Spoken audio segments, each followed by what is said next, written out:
Hey, yo, Pastor Emil here with another episode of Sweet Jesus. Taste and see that the Lord is good. Ice cream is sweet, but Jesus is sweeter. So is toffee bark or whatever that was that we were munching on before. Thanks to courtesy of some wonderful people in the Open Arms family. Here with my buddy Scott, and we think we have something to talk about today. Maybe. In this Christmas season, huh? We're not sure exactly what it is, but we're going to try and talk to you about it. So I hope that it's edifying and or humorous. Maybe you should just watch because it's a train wreck in the making. And, it's like you can't take your eyes off. Like, yeah,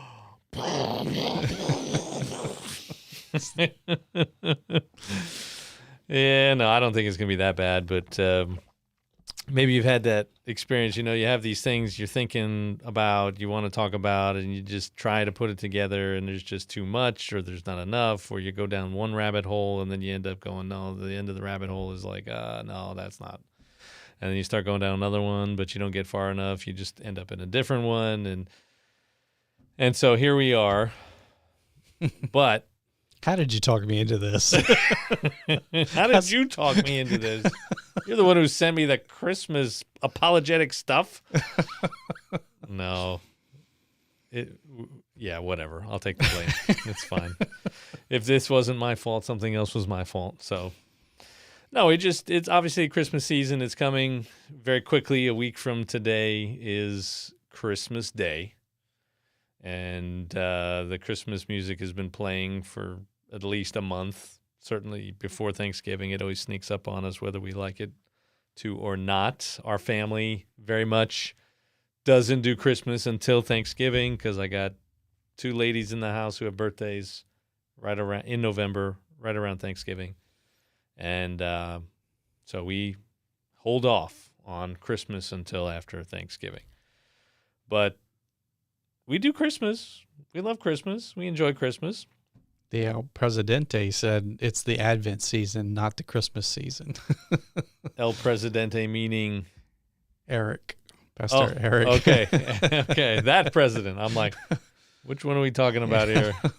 El Presidente of Mexico or, or something else? Yeah, no, technically we're not even in Christmas. We're Advent. Advent is the way the church kind of approaches this is you have Advent, where you prepare for the coming of Christ. You have John the Baptist, who's sent to prepare the way for Jesus. It's a season of expectation, a season of repentance. That's John's message. Repent, right? You brood of vipers. I mean, he's got some pretty tough stuff. Not very jolly or merry or whatever the words are you're thinking of for the season. But yeah, so the church is kind of not in sync with the rest of the world, nor should it be really. I mean, we probably should be different, but so we're technically Advent up until Christmas Eve, Christmas Day. And they don't let you sing Christmas songs in church. They don't do any of that until Christmas, and then it's like 2 weeks of Christmas after that. And most of the time people are like, I'm done with the Christmas carols. Like, what do we? So we just because we got the head start on it back at Thanksgiving. Exactly. No, but this is just how, Christians and Lutherans in particular just love to make things difficult for their people. Anyway. Is that one of the Lutheran traditions? Make things difficult for people? Yeah, pretty much. I mean, they're German, right? So stiff upper lip and suck it up, stoic, just right. I don't know. Scandinavian and German, they both get that. I'm Scandinavian. And the Scandinavians may be better at being German than Germans are in that respect. So should I say Hoch to Lieber? Or Hoch to Lieber. Guzman Golder. It's like an Icelandic thing. Oh my goodness. Yeah. But so we're here for Christmas because to heck with all of these people resisting Christmas and wanting to stick to Advent. this is what people are thinking about right now. Whether you're in Advent as like a staunch liturgical calendar person, you're still hearing it. You're still sort of wrapped up in it. And even Advent is moving towards this. The arrival of Christ at the end of time, but also the arrival of Christ at Christmas. And is buying gifts one of the traditions of Advent? no. Several hundred years from now, there will be, Advent is the gift buying season. Yeah, no, I don't think so. Well, Yeah, I mean, John the Baptist in his preaching, he's talking about repentance, and then they kind of say, hey, what should we do? I think it was in the passage. Maybe we didn't read it. Maybe we did. Luke chapter 3.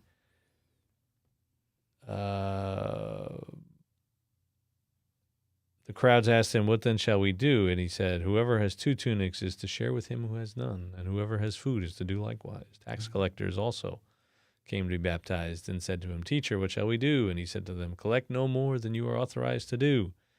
Soldiers also asked him, what shall we do? And he said, don't extort money from anyone by threats or false accusation, and be content with your wages. All right, so, if you got 2 tunics, give one away. Yeah. Kind of fits in there. Yeah. Advent is not, you get the calendars, chocolate calendar. Right. That's a gift. I don't know. I don't think that's from the Bible. But Christmas. So here we are. Christmas is pretty well celebrated, like culturally speaking. Like most people in America celebrate Christmas. I have a bunch of Jewish friends growing up on Long Island. A lot of Jewish friends. Most of them still celebrate Christmas just because that's what you do. Or one of their parents is Jewish and one of their parents is not, and so they do both of those holidays. And so it's Christmas. You put up a tree and you give gifts. I mean, actually, it's pretty cool if you get Christmas and Hanukkah, and you get gifts eight nights, and then you wake up Christmas morning and you get Santa, and you get all this other stuff. So, really make out, yeah. Yeah, make out. I worked with a lady several years ago that was Jewish, and I think she was always they didn't do the Christmas, but I think she was always a little bit envious. She really would love to have put up a Christmas tree in her house, just to be able to decorate it and light it, put lights on it and stuff. She loved it. Well, there were plenty in New York. I mean, no hesitation. So they followed, I guess, at least according to the movie industry or television, the traditional Jewish celebration of going to eat Chinese food on Christmas Day, because that was the only restaurant that was open. And they did that. They did that. They actually did that. Chinese food and movies. You go to a movie. Yeah. Which Hollywood... There's a very heavy Jewish influence in Hollywood, I believe, and movie theaters are open on Christmas Day. Is that when Die Hard came out? We're all over the place. So. You really have no desire to follow anything that we do. Yeah, no, Die Hard is the best Christmas movie, aside from Elf, maybe, and Christmas Vacation. Don't forget Batman Returns. Batman Returns. So Christmas. I actually kind of I think I started a groundswell on that on one of the Batman Facebook pages. Everybody's talking about Die Hard, and I said, "What about Batman Returns?" And now it's listed as they listed on there. So you're taking credit for it. Yes, I'm sure there were others before me, but well, Christmas.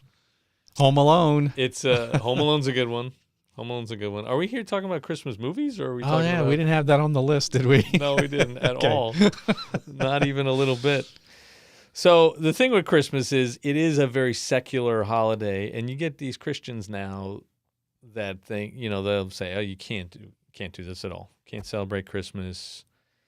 It's all pagan. It's all... And then you get the critics who will try and undermine the holiday and the holy celebration for the church by saying, oh, they just cheated and stole some pagan's thing. And surprisingly, like, you still get people that, like this guy, Wesley Huff. He's got a YouTube channel. He's a historian. He's he studies ancient languages, a linguist, I think. And so he looks at a lot of these old texts, ancient texts, including the Bible. So he's very well versed in the kind of the manuscripts, the historical evidence, and how it all comes together. And he had a video where he's showing Bill Maher. He's got a TV show, talk show on HBO, Real Time with Bill Maher. He's a comedian, but political pundit of sorts. He likes to throw his hat in the ring, talking about all these hot topics. Really, some interesting stuff, but an atheist. And he's got this video where he's like, oh, well, Jesus wasn't really a person.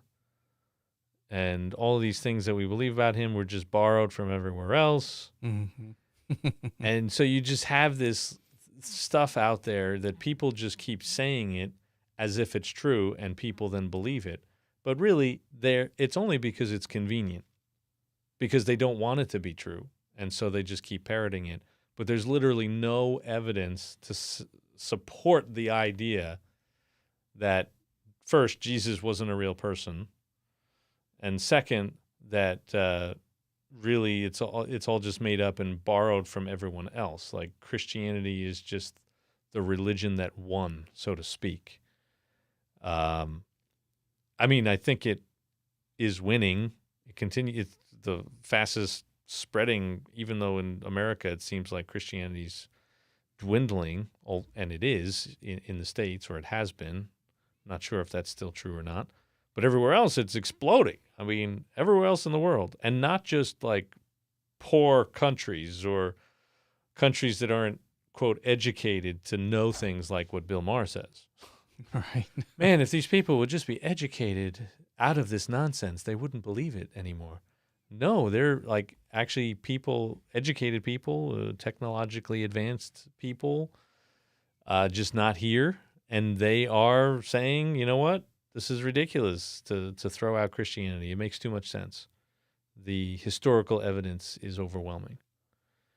But one of the things that gets thrown in with that around Christmas time is like, well, Jesus wasn't really born on December 25th. He was probably born in March or something like that. I actually saw something recently, a Christian, sending me something that said, well, how about September? September 11th, I think it was the date. Like, really? September 11th?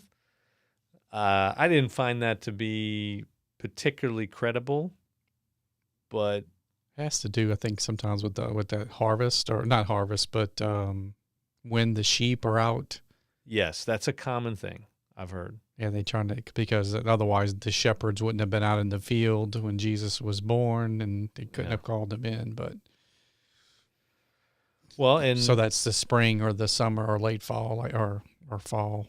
Yeah, I saw that explanation. But when Wesley Huff kind of explained that, he had a video talking about that. He actually said that the shepherds would have been out from normally anywhere from like March to November. I'm like, well, November is pretty close. Right. That's not, another universe kind of thing. It's within the realm of possibility. You get a warmer year for whatever reason. It's pretty warm here lately. It's 78 degrees or something yesterday. The mosquitoes are blooming. The mosquitoes showed up in my office on the way in. It's warm. It happens. Maybe they're still out in the field. If God wanted them out in the field, he would have kept it warm and kept them out there, right? It's certainly possible. It's not, again, it's not ridiculous to say from November to December. But regardless, now you're giving the November Christmas celebration people a reason to start early. Shut it.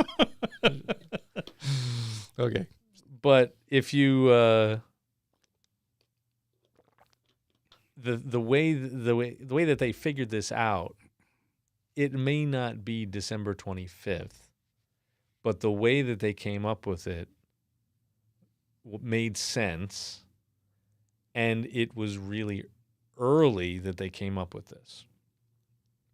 So even if December 25th isn't the exact right date, the choice to celebrate it then was not based off of some pagans that had a festival that we wanted to copy as if this was the competition of the religions.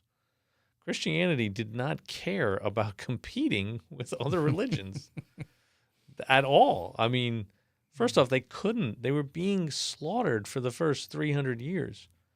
And he actually referenced this one, who was it? John Chrysostom and some others. There are a few other early Christians, like the 2nd century, the 3rd century, the 4th century, that are all talking about this celebration around this time, December 25th, and talking about it like it's always been that way, like it's been that way for a long time. And the historical evidence actually suggests that this Sol Invictus festival that they celebrated around that time was chosen to compete with Christianity, because Christianity was actually the one that was winning for a long time. When Constantine decides to, there's a quote in a history book somewhere, and it says something along the lines of, if you were a little bit cynical about it, or not cynical, that's a strong word, but looking at the evidence, you might actually say that Constantine, whether or not he really had this conversion experience, may have chosen Christianity it was a political decision, because they already made up like half of the empire, more than half of the empire. So he bet on the winner. They were already the winner, and so, hey, I'm going to throw my hat in the ring with these guys, and we're just going to make it okay. We're going to stop killing them, because it doesn't seem to be working. If you can't beat them, join them, right? Like that's sort of the message, I think. And this Sol Invictus was a festival that was at the time competing with Christianity, trying to get some kind of foothold. And so often it's the other way around. It really is. I mean, how many conspiracies have come true? Right? Like, oh, we all think it's this, and that's crazy. It can't be. And then we find out, oh, it is. Well, I think one that's of the ones they refer to as Saturnalia, and it was what started, I think it was a one-day thing around the December 9th. Mm-hmm. And then over the years, I guess it gained popularity, and it grew and went as far as December 23rd, I think. So it never crossed over to the 25th. So, that one's out also. But why did it keep getting extended? Probably because of Christmas. Yeah, exactly. They wanted to rain on the Christians' parade. Yeah. And it didn't extend and grow until later on, because it's, yeah. Yeah, so, I mean, on the one hand, it's, we think of Christians today because they have a voice, and there is a dominant Christian force, so to speak, not only in America, but in the world. Like, there is this growing movement, force, whatever, there's a lot of opposition. You might not think so, because you're thinking of what you see today, like all these Christians, and I think we do take for granted sometimes that, we have this privileged place compared to our forefathers and foremothers in the faith, right? That they had it way harder than we do, and they still managed to thrive, But people would think that, oh, well, it's always been like that, and so we just need this certain lens to look back. But no, man, Christians have been hated on for a really long time. And for us, when you feel like Christians are being, I think it's somewhat imagined, or at least exaggerated. I don't get too offended when I hear Happy Holidays. Merry Xmas. If you see that anywhere, people get very offended by that too. And man, I just don't think it's hardly anything worth making us think about. Yeah, they said, you're not supposed to use the X, keep Christ in Christmas, but the research shows that the symbol, the X, was actually a symbol of Christ. So I guess it was just a way for them to, I don't know, were they trying to? I do. To hide it or shorten it, hyphenate, bring it down the size maybe. I don't, to make it less to right or something. I don't really know the reason why they did that, substituted the X, but. If you look, I think this is on our candle. There's the Advent wreath we have. Mm-hmm. There's the 4 on the outside, the 3 purple and the 1 pink, or rose, technically, is the official color, supposedly, allegedly. Mm-hmm. But then in the middle, there's a white candle, and on that white candle, it has an X and what most people would recognize as a P, but it's a rho. It's a Greek letter rho, Chi Rho. And why is that? Well, it's Jesus Christos. Chi Rho, the R in Greek, looks like a P to us. Istos, Christos, right? Xmas is okay. Yeah, there was that big movement. Yeah, don't. I mean, there are people that might use limited to the X, not thinking that and going, I'm not going to write Christ, or whatever. But there's still, you can't avoid it. Even the X is a Christological symbol, right? Right. So, but back to the date, I saw something I shared with you a week or two ago, I guess, mm-hmm. that I thought was really interesting. Yes. The date of Christ, this is a meme going around on Facebook. The date of Christ's birth is biblically anchored to the conception of Saint John the Baptist. The Bible tells us that the angel Gabriel announced the conception of St. John the Baptist to Zechariah when his priestly division of Abijah officiates in the temple, which is on the 8th rotation. Immediately after this, his wife Elizabeth conceived. So this is referencing Luke 1:5 to say that, Zechariah is serving in the temple at the appointed time for his group of his priestly division. Verse 5, it says, in the days of Herod, king of Judah, there was a priest named Zechariah of the division of Abijah, and he had a wife from the daughters of Aaron, and her name was Elizabeth, right? So think of all the details that are being given there. Oops, did we just lose there we go. I don't know what happened there. Sorry if you got a blackout screen there for a second. And then how is this all ordered? Well, it has a reference here to 1 Chronicles 24:5. Old Testament, 1 Chronicles. Let's see. Actually, no, it'd be 1 Chronicles 24:5. Sorry. I'm getting there. I'm almost there, I promise.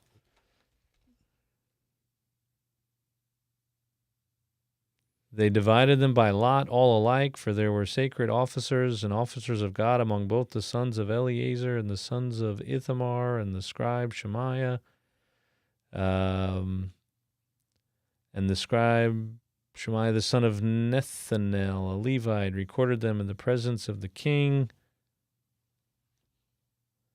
And the princes, and Zadok the priest, and Ahimelech, the son of Abiathar, and the heads of the fathers' houses of the priests and of the Levites. This is 25. Yeah, that's 25. One father's house being chosen for Eleazar and one chosen for Ithamar, the first lot. And it's just describing this whole thing. First lot fell to Jehorab, the second to Jediah, the third to Harim, the fourth to Seorim, the fifth to Malchijah, the sixth to Mijamin, the seventh to Hakkoz, the eighth to Abijah.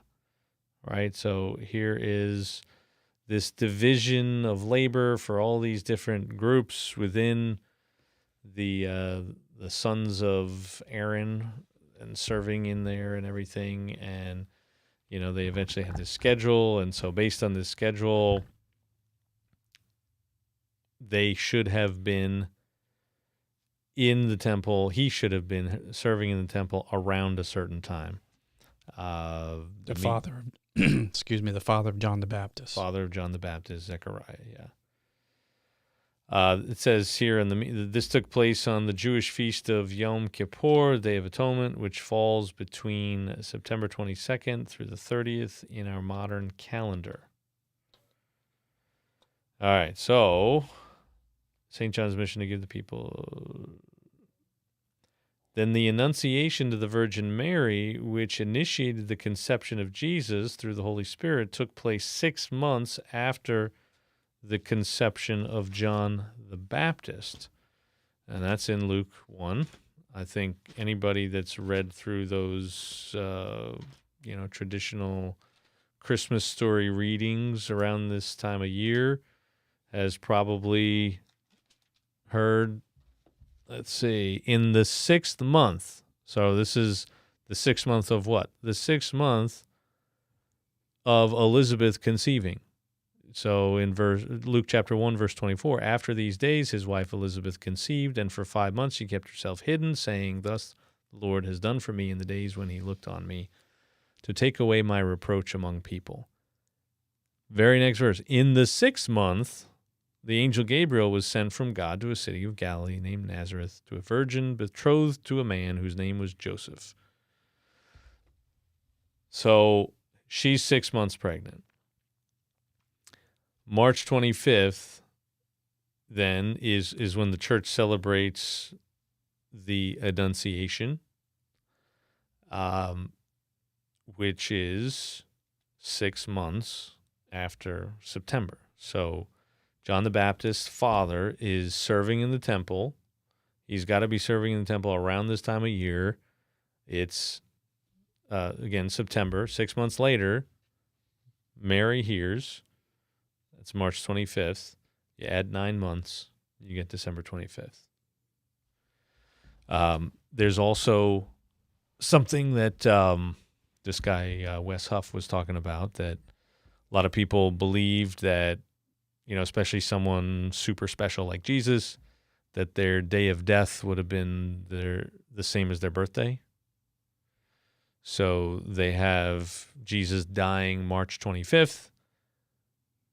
So, or something, the crucifixion, Good Friday, I forget, what did he say about that again? It was something like that, right? Like the birth and the birth, and you would die the same day you were born. So then how did that get to December 25th? I'm sorry, the same day you were conceived. Conceived, okay, yeah, so that's where. So he dies on March 25th. His conception, 9 months. Yeah, that wouldn't work, though. I don't know. But that is kind of what he was saying in the video, I thought, right? Or maybe I mixed it up. Anyway, forget all that. The meme, I think, was actually better. Yeah. This idea that someone's serving there, and then you go forward 6 months, and that's where the biblical narrative picks up, and here we get Jesus. So there's a reason why December 25th was chosen. It wasn't because they co-opted a pagan holiday. Yeah. To celebrate, to try to say, well, they got a holiday. We're going to have a holiday and it'll be better than their holiday. Yeah. So our Jesus will be better than whoever they believe in. I mean, it's just so ridiculous. It's really, people have an idea in their head that they've come up with about how Christianity works, how religion works, how all this other stuff. And then they impose that on what they see, which is not actually science or history or anything.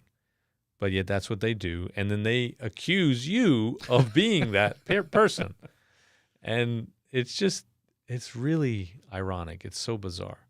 Well, even the Wes Huff guy kind of said before he started doing the research, he kind of, he just accepted that. Yeah, okay, that's probably fine. And then as he was reading and discovered, he's like, no, none of this is right. Yeah. None of these dates match their holidays and Christmas. And it was actually a calculated, date that they chose.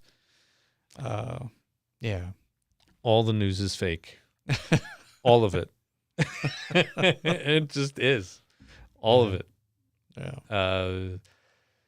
So it's you got to do the research. You got to think about it. And the truth is we don't maybe know exactly when he was born.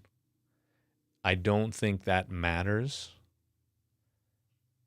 We do know that he was born, and we know that Christians have been celebrating the birth of Jesus at this time for a really, really, really long time.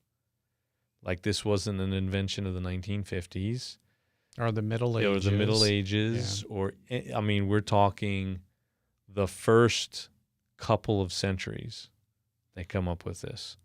And, I find that stuff helpful. Like, it just makes me feel better. Like, being a Christian and following Jesus does feel kind of crazy sometimes. Okay.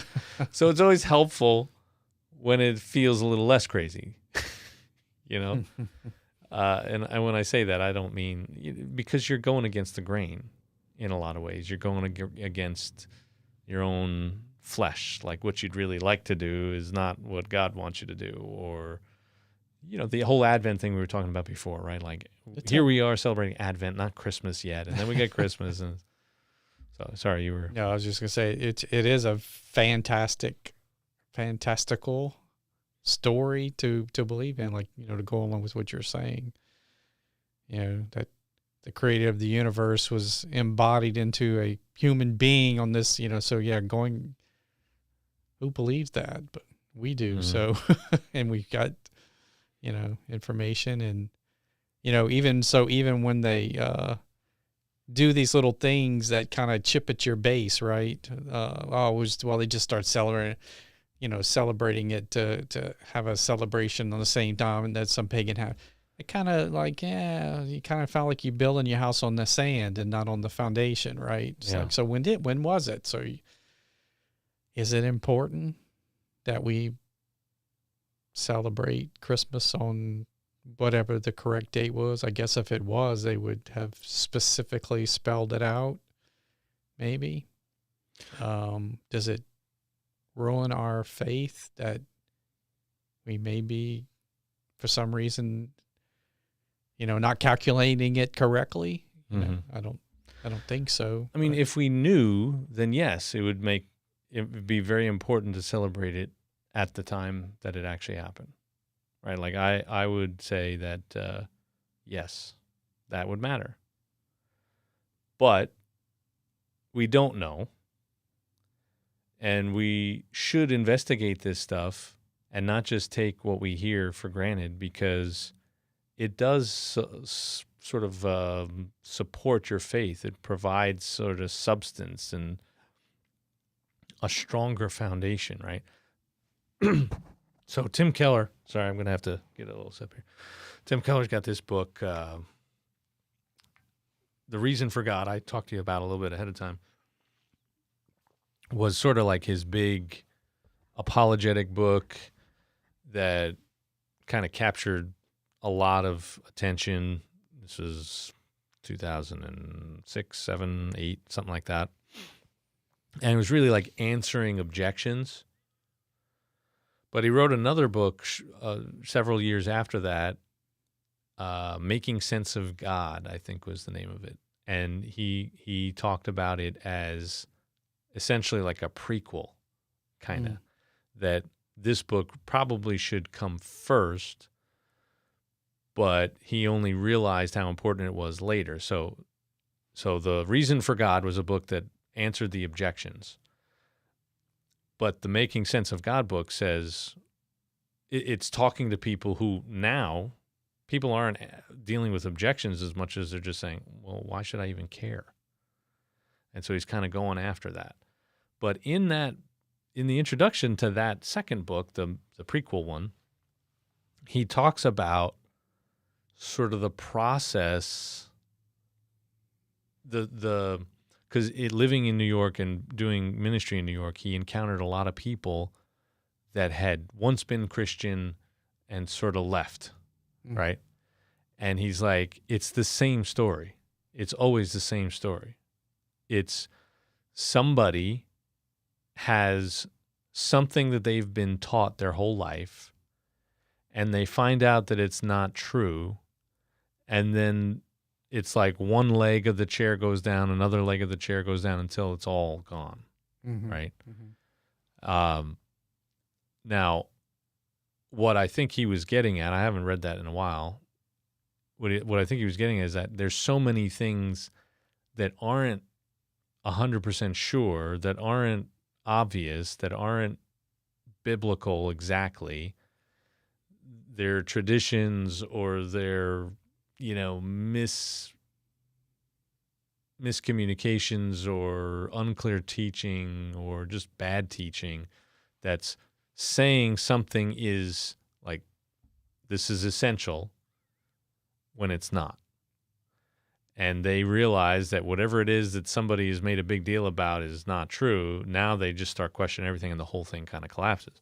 So I think looking at this and saying, it's actually really reasonable to say that Christmas could have always been around this time.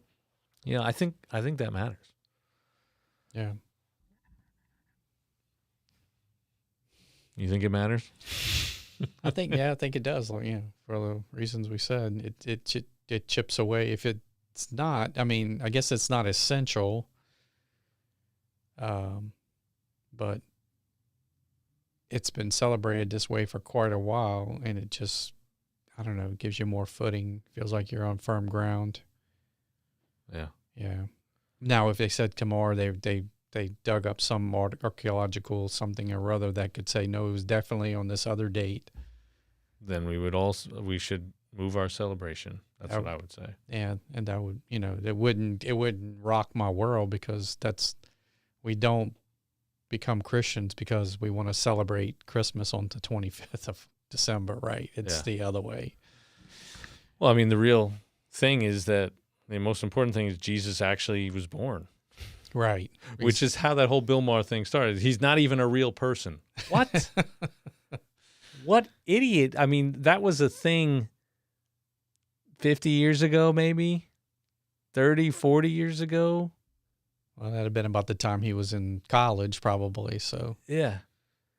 And he said he's actually took Bible classes or studied the Bible in college at some point. And yeah, I'm not sure college Bible classes are worth anything. Right. Yeah, it's definitely probably a skeptical version of it. But now, in this video, this guy West also talked about, hey, so what if they picked December 25th because it's around the darkest time of the year? Right. Like that actually, if you don't know, what better time to celebrate the light of the world, the birth of the light of the world? Coming into the darkness. Yeah. People living in darkness have seen a great light. That's Isaiah 9. That's a Christmas text, an Advent Christmas text. That's actually great theology. Like if you don't know and you got to figure out a time to celebrate the birth of Jesus, the incarnation, the thing that makes everything, it really is unique among world religions, the idea that God entered into the world voluntarily. It's just unheard of anywhere else. It's a big deal. I was actually talking about this with the kids today over at the community center. We do ice cream with the pastor on Wednesdays, and I give out ice cream after I talk to him about a Bible verse and stuff. And I read Matthew 1:23, which is quoting Isaiah 7. Behold, the virgin shall conceive and bear a son, and they'll call his name Emmanuel, which means God with us. Just talking about how, I said, well, what's the first thing you do when the lights go, when the lights go out? Oh, get a flashlight. I'm like, no. Actually, first thing you do, usually, I think, is you start, talking. You try to find the people. Like, I got, 4 kids in my house, so I'm like, all right, everybody, just stay put. All right? So maybe they don't have to think about that because someone else is already talking to them. Right. But that's really the first thing you're thinking is, I can't see anything.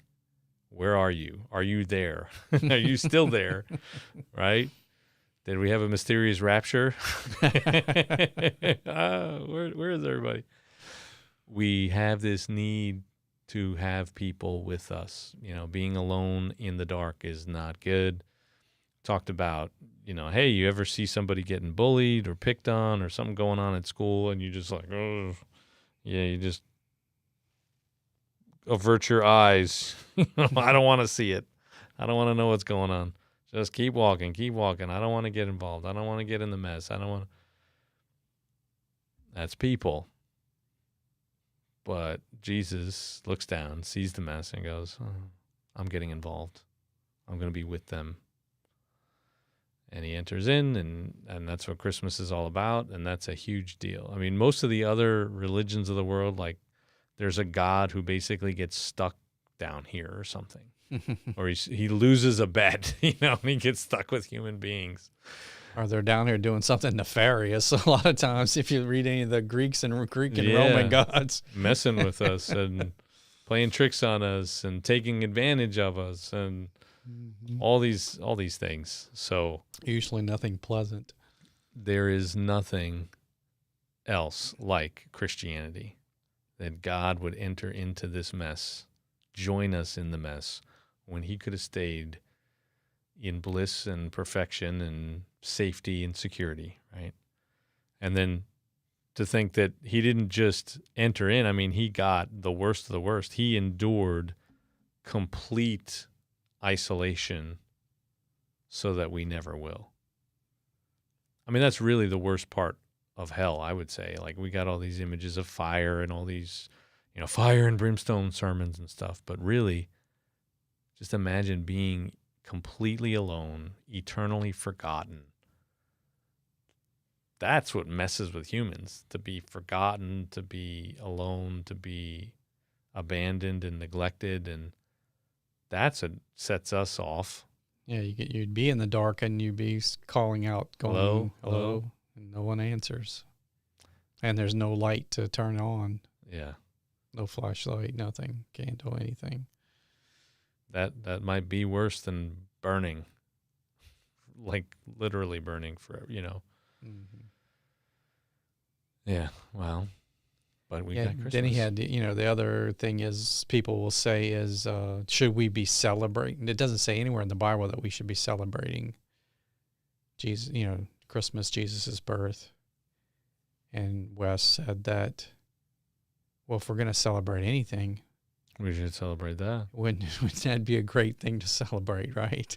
So I was like, yeah, that's a good point because, there's all kinds of feasts and festivals in the Bible that Hebrews celebrate or Jewish people celebrate, but there's not much in the New Testament that there's a lot of Old Testament things that are commanded. Hey, celebrate this, celebrate that. But is there anything commanded other than, hey, don't forsake the gathering of yourselves? It's like random stuff. Be baptized, but it's not on a certain day or anything like that. Yeah. I mean, is there a command to celebrate the resurrection? No. That's true, yeah. Now, technically, we do that every Sunday. Worshiping on Sunday was a move from day 7 to day 1 because the resurrection happened on the first day of the week, Sunday. So Christians started, I think they were doing both, the Sabbath, worship, temple stuff, until they're, a lot of things changed historically. We don't need to get into all that, but, Yeah, why not celebrate? So how do we get to the celebration? Santa Claus. Right. Is that what was the disclaimer on the beginning of that episode? Did you know what I'm talking about? Yes. So we did a little research. All kinds of different things we were looking at. One of them was an episode of Expedition Unknown, which is Right. on Max, HBO Max. And there was a disclaimer. It was about Saint Nick, basically. The search for Saint Nick, something like that. Mm-hmm. And there's a disclaimer right at the beginning. And Yeah. I thought it was a good one. Yeah. Like it wasn't It was. Yeah. It was. it wasn't going to ruin any child's Christmas celebration or childhood. I don't know. I think I can find it fast. Probably not that fast. Well, whatever. You know, basically, could be disturbing for children, and it was all along those veins, but it was a little less heavy toned, I guess. Yeah, it was like, hey, everything's fine. Obviously, Santa is real, something like that, or Saint Nick is real. But something about what you might see. Let's see. I got it. It'll load. While Santa Claus is, of course, real, this episode explores the life and mysteries of the historical man known as Saint Nicholas and may be confusing for younger viewers. There you go. I thought that was pretty amazing. That was a pretty Yeah. good way of doing it. So, Well written. same is true here. It's going to be confusing because they're kind of Saint Nick, Santa Claus, very related, similar. Maybe just earmuff them. One maybe based on the other, or Yes. borrowed. Maybe one borrowed from the other. So Yeah. Saint Nicholas is actually a real historical figure, not some kind of legend or made-up person. Although it did sound like some of this stuff was legend-like. Yes, yes. So he was born in Turkey. Turkey. What would be modern day Turkey? Modern day Turkey, yep. I don't remember the town, but there was an island that he lived on that is now called also Island of Saint Nicholas. But St. Nicholas Island, yeah. but there was another name for it. Yeah, what was And that? he was the son of fairly wealthy, Mhm. or well, I'll say wealthy, but his parents had money. Yeah, yeah. Whatever that meant back then, I'm not sure what that meant, but Well, and they were Christian parents, so which Mm-hmm. is, I don't know. I guess maybe that was widespread those areas at that time. so this would have probably. been like the 300s, so early 4th century. He was born late 3rd century, I think, like 270. Okay. And he died 340-ish. And he actually had, you mentioned the island. I don't think he lived on that. There was something about the island. He was supposedly buried there, or there was definitely a church there. I don't know if that's where Myra was the town, and he became the bishop of Myra. And this is shortly after Christianity becomes legalized. It was a lot easier to do the things he was trying to do. It became more widespread. He didn't have to do it in hiding. And wealthy parents left him their fortune or whatever it was, whether it was a fortune or not or something else. But he starts giving it away, and there's this story about this family with 3 daughters. And at the time, if you wanted to marry off one of your daughters, you're basically paying someone to take your daughter. I'm not sure I ever quite fully understood that. But that's what they did. And so this father is worried that, he doesn't have money as a dowry for any of these girls. And they're going to have to become servants, slaves, prostitutes, something very, very bad. Nicholas hears about this, And supposedly late at night, he drops in 3 bags of gold coins to help them, right? So now they don't have to. Yeah, and the story went that it either fell in their shoes or possibly even their socks. Drying or warming by the fire. Yeah. It's like, okay. Yeah. I mean, whether that actually happened or not, it's at least the reason why we do what we do. Right. Stockings, right? What the heck is a stocking? What do we do? What? Isn't it ridiculous? Like, do we have to do this? We're giving gifts. Let's just give gifts. And yet, the stockings endure. There's something about the stockings, you know? And really, the stocking should be is where the gifts are. The real gift. Yeah, exactly. Forget the tree. I want a pouch of gold in my stocking. Yeah, right. You know? That would be good. What is it, like $2,500 an ounce now? $2,600 an ounce? Yeah, who's that actor that's always selling you gold on those cable channels? Would you like to diversify your portfolio? That's right. Buy gold. Stocks will tank. Real estate bubbles. Blah, blah, blah. Gold is always, whatever. I'm just going to hang on my stocking and hope I get some gold in there. Well, they have the chocolate, the gold-covered chocolate things. Maybe. Yeah, I actually true. thought about that. Going through all this, I was like, that's what we should do every Christmas. I got to get these things of chocolate wrapped in gold. That's what should be in their stocking. Even if it's just for the symbolism or whatever. Right. Well, you do have 2 daughters, so. I do. So maybe you need some gold-covered chocolate. And weddings in the future, holy cow. Maybe that's just the continuation of the dowry. Mm. Isn't that, the father of the bride gets the bill? Right. What kind of stupid person thought that up? Somebody with sons, that's for sure. Right. But it is what it is at this point. I don't know. So in that episode, he also St. Nicholas. Well, can you describe the scene, the fight? Oh yeah, so 325 is the Council of Nicaea, and they are debating the nature of Christ. Like so there's a guy, Arius, and he says that, Jesus wasn't fully God. He's sort of chosen by God, but he's just a dude that was chosen by God and given special whatever. And Athanasius is a guy who's saying, no, Jesus is God incarnate. And St. Nicholas of Myra, bishop, he actually smacks Arius around for insulting Christ by, diminishing the divinity of Christ.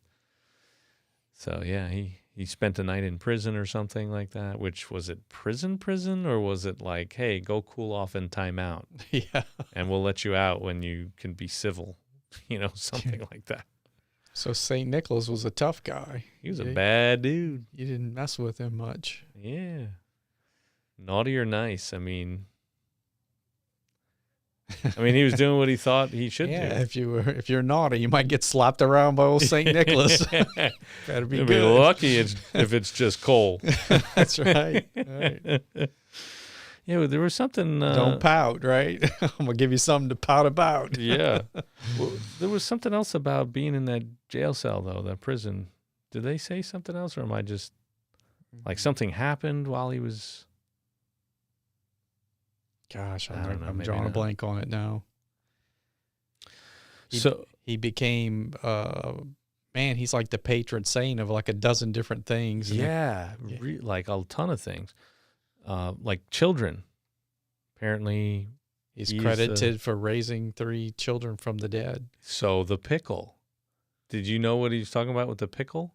Yeah, he said they were. Yeah, no, I mean I heard about the pickle as Like an ornament. ornament. Yeah. Yeah. So for us, I don't But know. My wife, her family did this where there was like a pickle ornament, Uh-huh. and you take it out every year. You hang it on the tree. Whoever finds the pickle gets to open the first gift, something like that. Mm. And actually, the jar that the pickle was in was kind of like a barrel.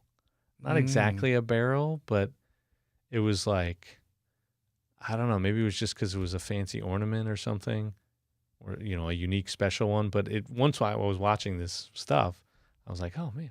So apparently, pickle barrels, there are 3 kids in pickle barrels, and they're dead, and St. Nicholas raises them from the dead. And so he's the patron saint of children, and we get a pickle ornament that goes on the tree. also, because it was barrels, the Beer. He's the patron saint of brewers. That's right. The beer brewers saw that, and that reminded them of their trade, and so he became the patron saint of brewers.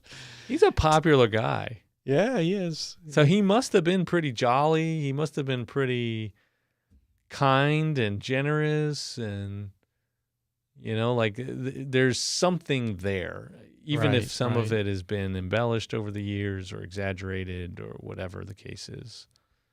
There's really something special about this guy, Saint Nick. Saint Nicholas. I bet you, Pastor Eric didn't know anything about that one, huh? He got one on him on the that. Pickles. Yeah, I don't know who the patron saint of cigars is, but at least we know who the patron saint. Yeah. Whiskey's made in barrels too, isn't it? Yeah. Bourbon, right? Yep. Most alcohol. Wine. Wine, yeah. Yeah. So, yeah. So drink up, folks. What was the other? He Toast to was Saint Nicholas. also a patron saint of sailors because he saved the life of. Pulled some people out of the water. Right. Yeah. He and his wife. He was. I don't remember the wife part, but. Well, but then there was another thing about. Well, he was a monk or he was a priest, so he wasn't married, or maybe at that time they could get me. Yeah, I don't know all the rules for that because we're not Catholic, but. Yeah. But yeah, that was interesting, which is, they said that had something to do with the reason you can go to so many port cities and find emblems or writings or drawings of St. Nicholas, because, you know, he was a patron saint of sailors. Yeah, important guy. There's an episode, Expedition Unknown, that we watched. There's supposedly a part 2 to it that maybe is coming out tonight on Max. He was in Myra. Is that where that celebration was? Yes. So there's a big celebration for St. Nicholas on December 6th. December 6th is supposedly his birthday, I believe, right? Mm-hmm. The Feast of St. Nicholas. The Feast of St. Nicholas. And so that's a bigger deal to them than all kinds of other stuff, especially being the place of his birth. Really cool celebration. Best hot chocolate in the world, apparently. And donuts. Yeah. So really rockin' celebration. The tree lighting. I mean, the tree itself, it was all white lights. Covered in lights. I mean, that was super covered in lights, way more than on that Rockefeller Center tree, which is well lit. Right. But man, that tree was like, there was not a square inch.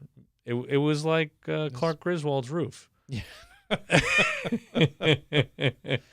or something close to that, maybe even more densely. And what we had said earlier when we were talking, it reminded me of the like toward the end of the Polar Express, where you have the scene on the North Pole and they're doing a tree lighting.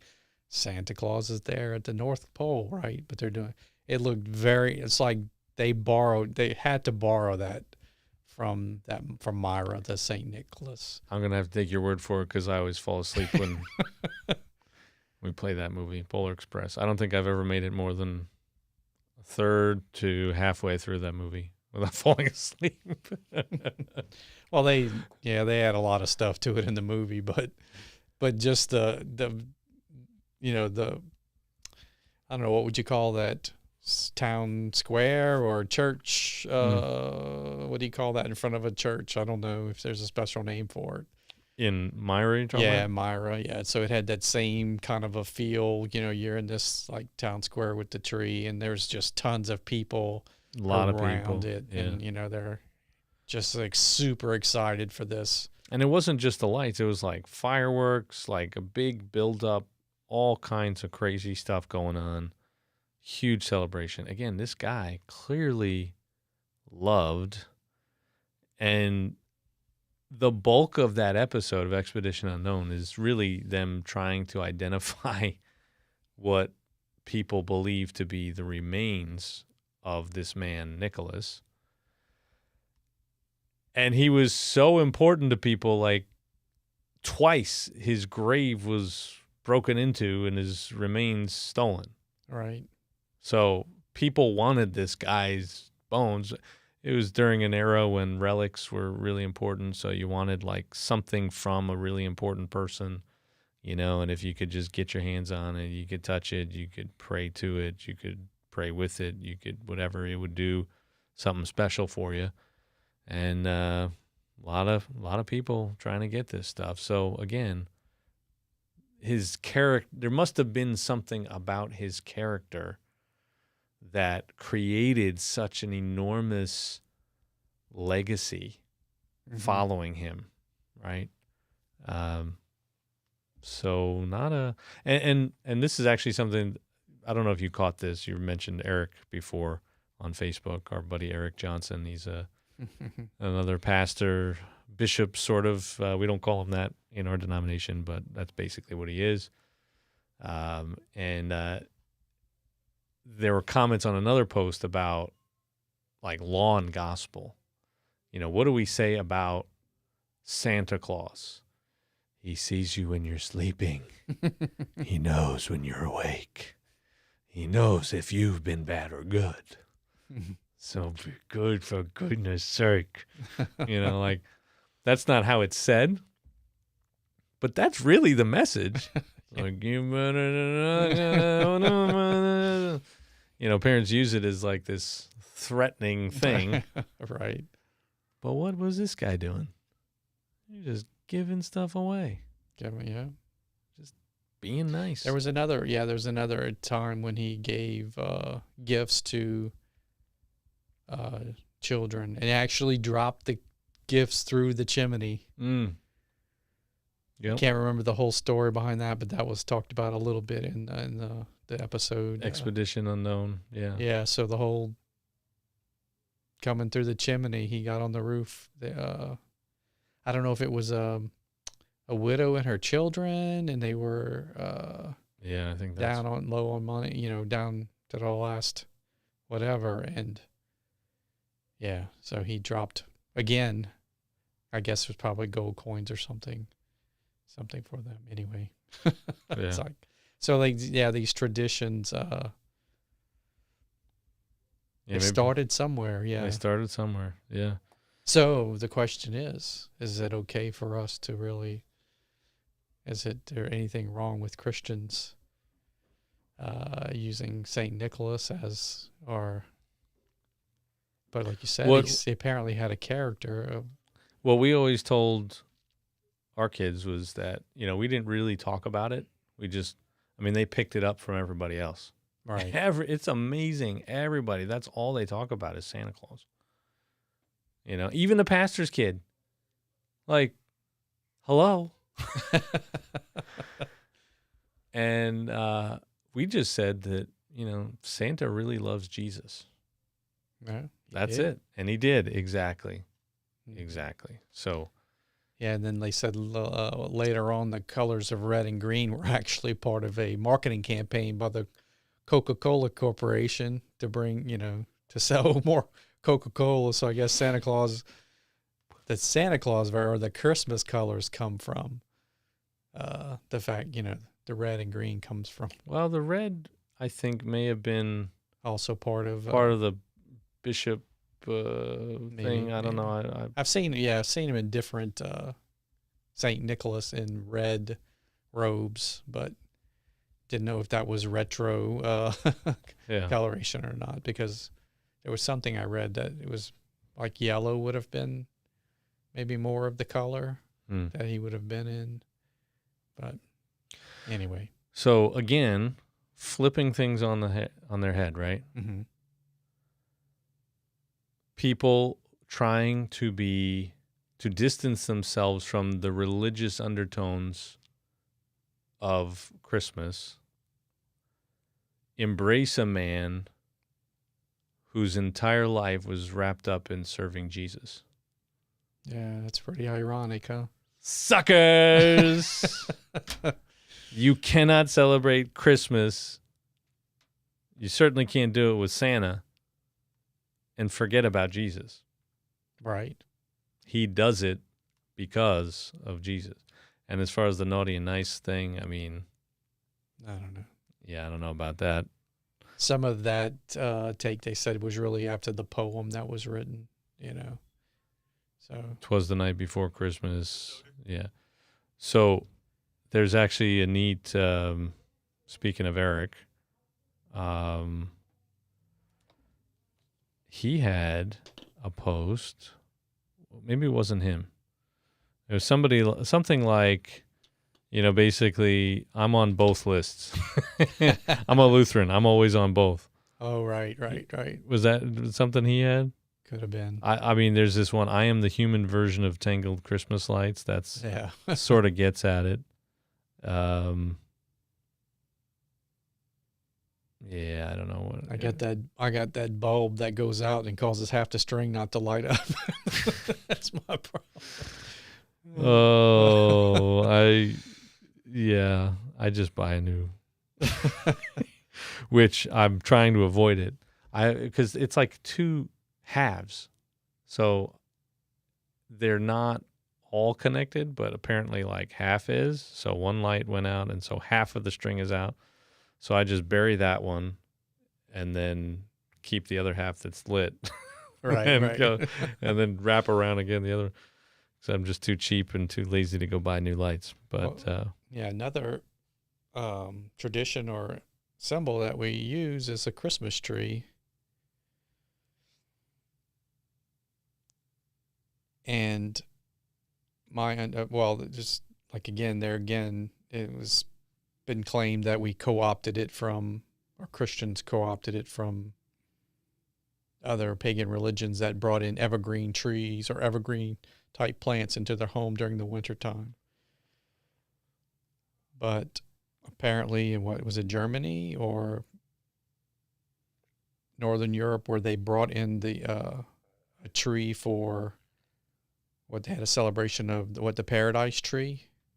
And I think they covered it with fruit, and there was a celebration, and that was to remember the Garden of Eden and, that story and those messages that go along with that. And then I think from what I remember reading was that once the fruit was gone, because it was also in the same December, I think, time frame, that it was kind of rolled into, then they would decorate it for Christmas. Mm. So, not co-opted from, the Yule log. Yeah. Which, I mean, there's clearly overlap and connections and things. Sure, I don't think,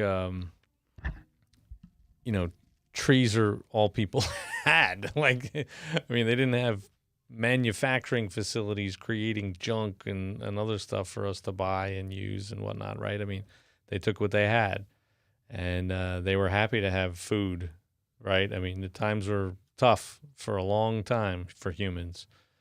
We're living in pretty spectacular times, despite how difficult it may feel at various points. So every religion, every tribe, everyone, they may incorporate a tree.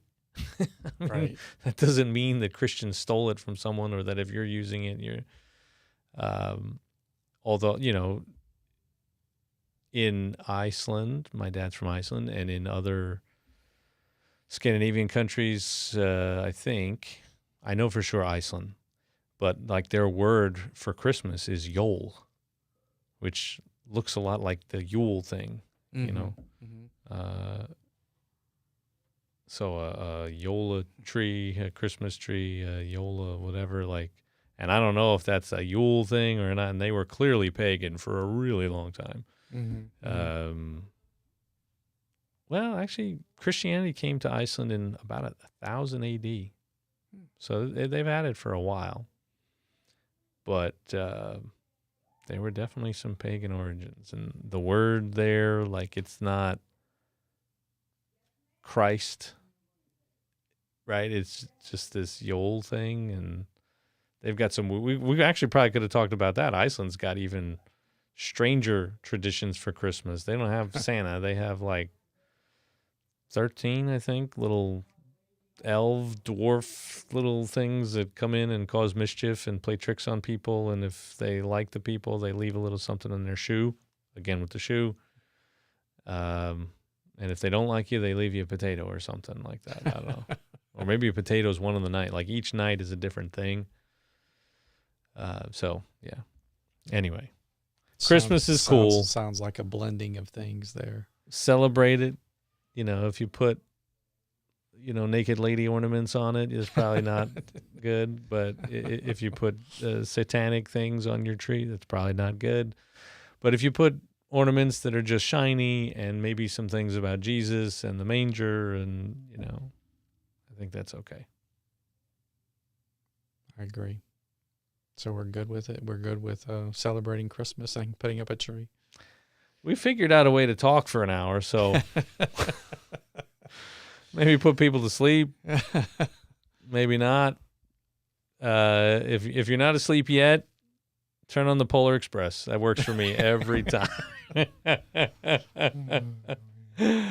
I think I feel bad because it seems like people really love that movie, or some people do. Maybe not the people in your house. Yeah, but I'm the only one that like it. Everybody thinks it's kind of creepy because of the animation style that they use. It was a weird, it was that awkward phase, right?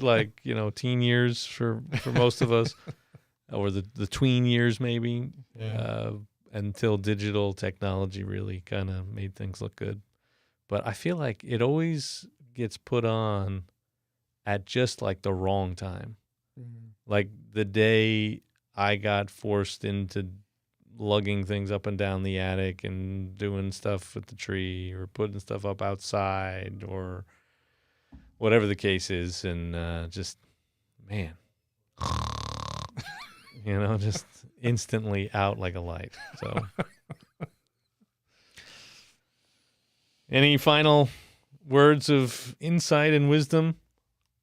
No, not really. There are plenty more Christmas traditions, but I think we hit the main ones, huh? Yeah. We didn't get the jingle bells, but oh yeah, that was fun fact, right? Fun fact, a Thanksgiving song, right? Apparently, and actually, "Joy to the World," popular Christmas hymn, not written for Christmas, written to communicate something about the return of Christ. And when you read it, that's really what it is. But because there's a lot of overlap, which is why Advent and Christmas kind of butt up against each other, right? Because Advent is looking forward to the coming of Christ, but also the time he already arrived, right? So it all kind of comes together. And the hope of the people at the time, and the angels and the shepherds and the wise men and the, all this stuff going on. So if you have any letters that, or if you have any qualms about what we've said, make sure you send all your letters to Pastor Emil. e.johnson@se.lcms.org. Yeah. Who would have thought that Christmas would be so controversial? But yeah, I don't know. There's Bible passages, talking about, hey, people are going to celebrate, let's not fight over dates. Let's not fight over festivals and things. And, if it's a worshiping of, commercial decadence or whatever, then yeah, it's probably not good. But if it's a time to remember the birth of Jesus and maybe bless some people, just graciously kind of being nice and being kind, great. I do think that the heart of Christmas should probably be people outside your home, outside your family. I don't know how to explain that to my kids exactly. You ever see A Christmas Story Christmas? It should the sequel. It should be on Max. It was done in 2022. It's Ralphie's grown up now. I've seen bits or pieces of it. I haven't sat through the whole thing. And I fall asleep. No, yeah, I fall asleep right around it. Every time I stayed up so late watching the Polar Express that I couldn't stay up. Got my tongue stuck to the pole outside. Yeah. So no, this is like, there was a Christmas Story 2 with like Daniel Stern, I think, and Okay. but that's a while ago now. 2022, 2023, they came out with this movie, A Christmas Story Christmas, and it's Ralphie, the actual actor, Peter Billingsley, who played Ralphie back in the day, is now grown up. He's got his own family, and it's him like trying to live up to dad's Christmases, sort of, and they end up in a tight spot, and he is...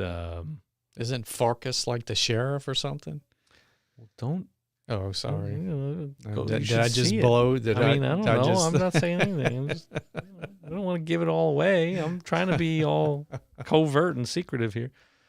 No, but they like in the very beginning, they have this like, all right, kids, it's the spirit of Christmas, the thought that counts. I forget, there was a phrase they used though, and it just like immediately made them all like, ah! I gotta watch it again. We haven't watched it yet this year. Was there any leg lamps involved, or any battles with the fragile? Must be Italian. Any battles with the boiler downstairs? He does return to his childhood home, which is a house you can visit in Cleveland, and I've been there. It's pretty neat.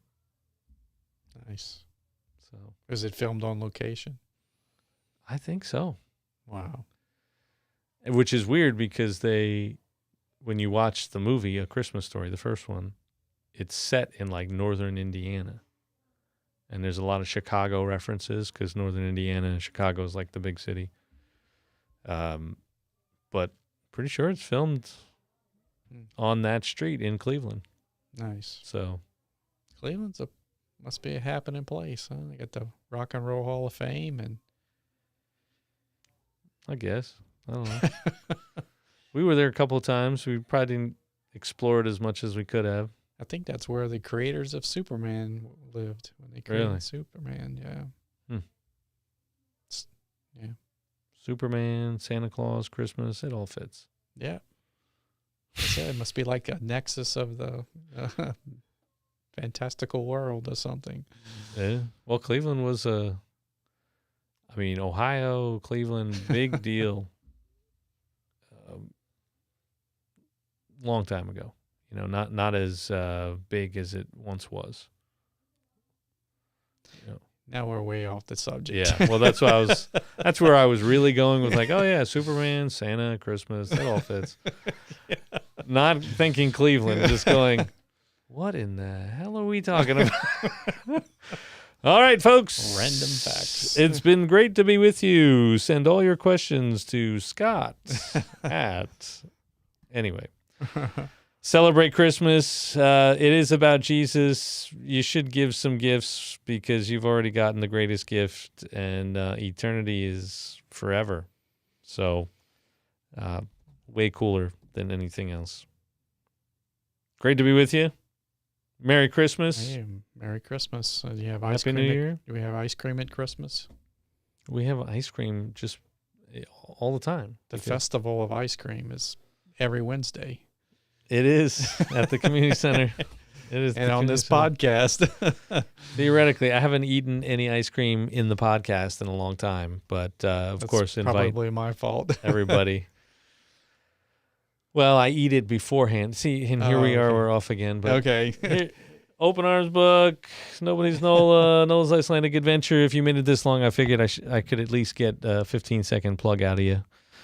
Subscribe, like, join us again. Merry Christmas to one and all, and to all a good night, something like that, right?